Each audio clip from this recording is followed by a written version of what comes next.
2025-yilning 20-sentyabr kuni Surxondaryo viloyat Ichki ishlar boshqarmasining ishonch raqamiga Denov tumanida yashovchi fuqaro tomonidan murojaat kelib tushgan. Unga ko'ra, murojaatchi Telegram ijtimoiy tarmog'i orqali noma'lum shaxsga aldanib qolgan. Ushbu noma'lum shaxs fuqaroning o'qishini Denov tumani hududida ochilishi mumkin bo'lgan filialga ko'chirib berishni va'da qilgan va bank plastik kartasi orqali pul mablag'larini o'tkazib berishni so'ragan. Fuqaro 2025-yil sentyabr oyida 2 marta, ya'ni jami 10 million so'm pul mablag'ini o'tkazib berganidan so'ng aldanib qolganini anglab yetgan. Mazkur holat yuzasidan O'zbekiston Respublikasi Jinoyat kodeksining tegishli bandi bilan jinoyat ishi qo'zg'atilgan.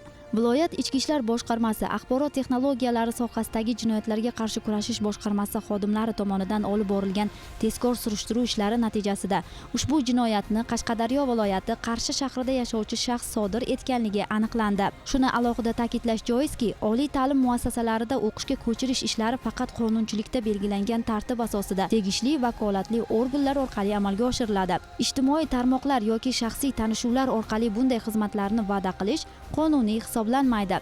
Soha mutaxassislari fuqarolarni internet tarmoqlarida uchrayotgan shubhali takliflarga ishonmaslikka, pul mablag'larini begona shaxslarga o'tkazmaslikka chaqirmoqda.